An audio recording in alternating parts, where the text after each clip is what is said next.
는 2024학년도 1학기 레스토랑별 티표 분류 모델 구축 서비스를 주제로 캡손을 진행하게 된 당신을 모든 순간을 위한 음식 추천 서비스 뭐뭐올까 팀입니다. 네, 저희 발표에 들어가기 앞서 저희 팀원들 먼저 소개해드리겠습니다.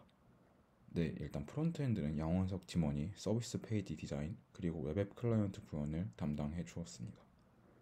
그리고 저와 구민 학생이 서버 구축, 데이터베이스 구축, 데이터 크롤링 그리고 API 제작을 맡았습니다. 그리고 마지막으로 AI는 박수현 학생이 담당해 주었습니다. 그래서 리뷰 데이터 전처리와 키워드 추출, AI 모델 등 구성을 담당하였습니다. 네, 먼저 저희는 레스토랑에 관련하여 어떤 불편한 점이나 문제점이 있을지 먼저 생각을 해보았고 그 점들을 어떻게 해결할 수 있을지 찾아보았습니다. 네, 그래서 저희가 찾은 문제점이 총 두 가지가 있었는데요. 일단 첫 번째 문제점은 저희가 검색어로 원하는 음식점을 찾기 어렵다는 점이었습니다.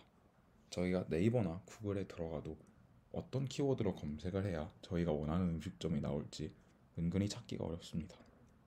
그리고 실제 검색어와 관련이 없는 음식점들이 추천되는 경우가 많습니다. 예를 들어 간단한 점심을 검색했는데 술집, 카페 등 관련 없는 음식점이 나와서 원하는 정보를 잘 얻을 수 없는 경우가 많았습니다.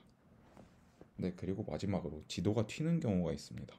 저희가 서울 쪽에서 검색을 하더라도 근처 식당을 검색할 때 제주도에 있는 음식이 뜬다던가 제주도에 있는 음식점이 뜬다던가 제주도에서 검색을 했는데 인천에 있는 음식점이 뜬다던가 하는 등 실제로 저희 지역과 관련 없는 원하지 않는 정보를 얻는 경우가 많았습니다.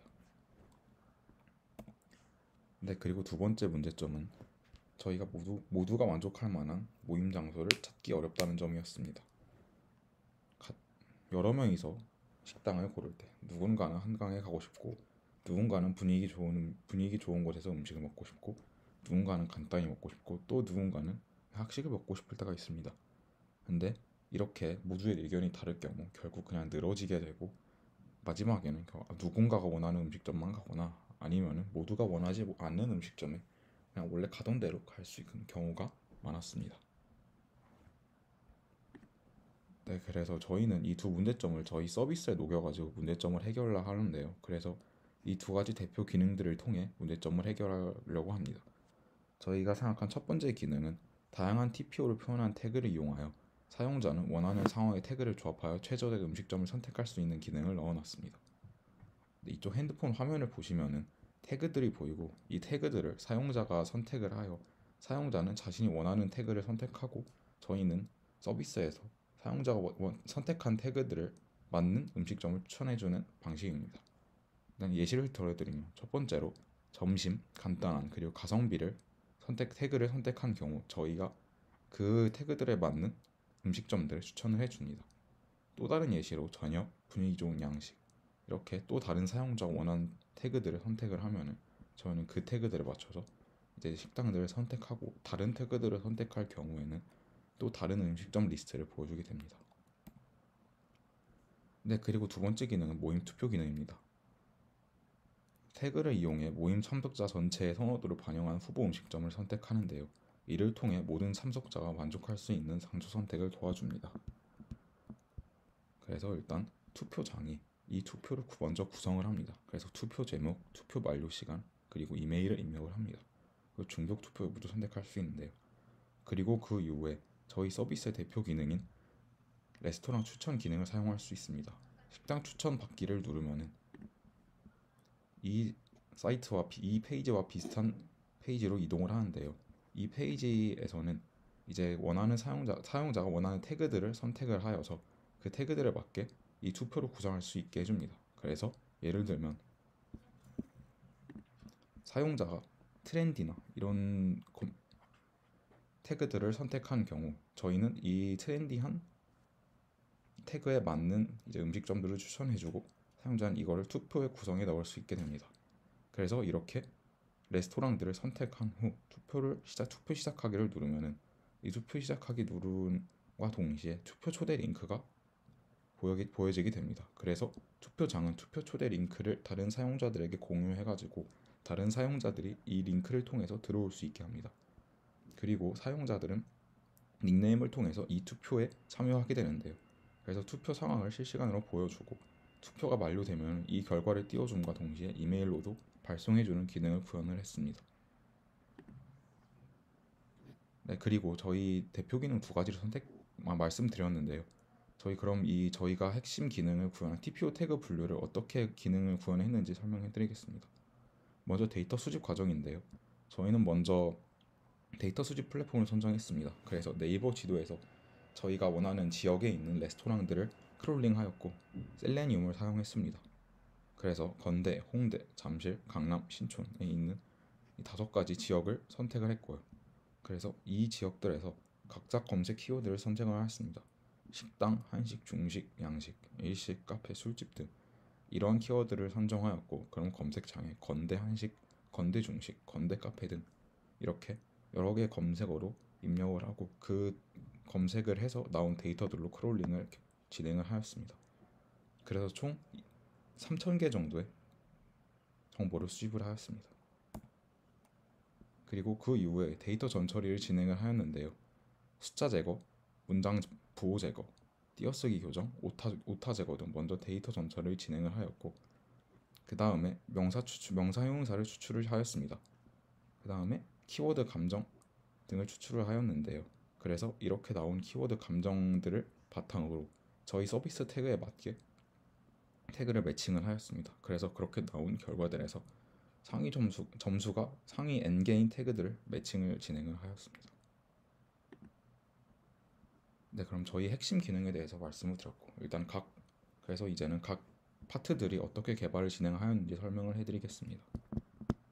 프론트엔드는 먼저 디자인 작업을 진행하였는데요. 맨 처음에는 디자인을 피그마로 설정을 하여서 서비스에 맞는 컬러와 로고를 정하고, 이들을 바탕으로 메인 페이지, 투표 페이지, 레스토랑 상세 페이지 등의 디자인을 정했습니다. 그리고 디자인 작업이 완료된 이후에 본격적으로 클라이언트 개발에 들어가서 사용자들에게 직접 보여지는 페이지에 대한 개발을 완료했습니다.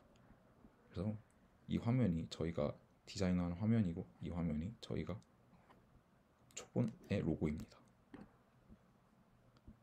그리고 이후에 이렇게 클라이언트 사이드 개발을 하였습니다. 네, 그리고 백엔드 층인데요. 저희는 먼저 백엔드에서는 네이버 지도를 크롤링을 하였습니다. 그래서 아까 설명드렸듯이 여러 개의 정보를 수집하여서 그 레스토랑의 이름, 리뷰, 그리고 그 레스토랑에 맞는 태그들, 그리고 주소 등의 저희가 수집할 수 있는 많은 정보들, 썸네일 등 많은 정보들을 수집하였고, 이 정보들을 데이터베이스에 저장을 하였습니다. 그리고 그 다음 서버 개발을 진행을 했는데요. 저희가 일단 크롤링을 한 정보들을 AI 측에 넘겨주면 AI 측에서 그 정보들의 모델을 돌려가지고 태그들에 매칭을 시켜줍니다. 그러면은 그 매칭을 받은 이제 데이터들을 저희 데이터베이스에 넣는데요. 그럼 이제 클라이언트 사이드와 저희 데이터베이스와 연결을 위해서 API들을 개발하고 그 API들에 맞게 사용자들, 즉 클라이언트 사이드에 데이터를 전달해주는 서버를 개발하였습니다. 총 2가지로 크게는 레스토랑과 이제 투표에 관련된 기능을 개발하였습니다. 네, 그리고 아까 잠깐 설명드렸듯이 데이터베이스 설정을 하였는데, 저희가 AI 측에 크롤링한 데이터를 넘겨서 그 크롤링한 데이터들에 맞는 태그들을 받으면 그 태그들을 데이터베이스에 넣고 이제 그 데이터베이스에서 사용자가 요청한 정보들을 넘겨주는 역할, 즉 데이터베이스에 저장을 하였습니다. 네, 그리고 AI 파트인데요. AI는 일단 먼저 리뷰 데이터 전처리를 진행하였습니다. 그래서 일단 원본 데이터는 이렇게 좀 날것의 것들인데요. 그래서 이 원본 데이터들의 숫자, 문장 부호, 영어, 이모티콘 등을 제거하였습니다. 그리고 의미 없는 이제 정보들이 될 수 있는 띄어쓰기, 맞춤법, 그리고 반복되는 이모티콘, 자모 제거 등 의미 없는 정보들을 좀 많이 쳐내는 노력을 했고요. 그리고 전처리 결과가 이렇게 나와서 이 전처리 결과들에서 형태소 분석을 통해 명사를 추출했습니다. 그리고 이런 명사들, 가격, 분위기, 주차, 불편, 스테이크, 고민 등 이렇게 명사를 추출했습니다. 그걸 명사뿐만 아니라 형용사도 추출하였는데요. 아무래도 저희 태그 자체에 형용사 태그도 많이 있다 보니까 형용사를 추출하는 것이 저희 서비스에 많은 도움이 될 것 같아서 형용사도 추출하게 되었습니다. 그래서 그 추출한 데이터들로 키워드 매칭을 진행하였는데요. 그 리뷰에서 식당들의 리뷰에서 뽑은 키워드들을 저희 서비스 태그와 매칭하는 작업을 진행을 하였습니다. 그래서 그 서비스 태그들을 매칭하여서 나온 점수에서 상위 N개를 선택하는데요. 예를 들어서 어떤 레스토랑에 저희 서비스 태그들이 이제 몇 개가 매칭이 되는데 그 중에서 이제 상위 한 10개 아니면 5개 정도의 이제 태그들을 선택을 하여서 그 음식점에 이런 태그들이 달리면 좋겠다라는 작업을 진행을 하였습니다. 네, 그리고 마지막으로 저희가 이제 중간 발표에서 피드백을 받은 리뷰가 적은 데이터 태그 추출에 대해서 설명해 드리겠습니다. 일단 리뷰 수가 적으므로 정확한 정보를 얻기가 어려울 수 있습니다. 그래서 리뷰에 대한 점수를 얻기 힘드므로 대신 감정에 대한 가중치를 추가로 설정하여 태그에 매칭을 시켰는데요. 예를 들어서 음식이 맛있고 서비스가 좋고 친절해요. 근데 가격이 비싸고 양이 적더라고요 라는 문장이 있으면 이 중에서 명사, 형용사는 음식, 맛있다, 서비스, 좋다, 친절하다, 비싸다 등입니다. 여기서 감정 분석을 통한 키워드 가중치 등을 조절하는데 맛있다는 긍정적인 감정이므로 원래 한 번 등장한 빈도수 1에 감정 점수를 추가로 부여하여 가중치를 조절합니다. 반대로 비싸다는 부정적인 감정이므로 원래 빈도수 1에서 감정 점수를 빼서 또한 가중치를 조절합니다. 그리고 이를 코사인 유사도를 이용해 긍정적인 키워드와 태그들을 매칭을 합니다.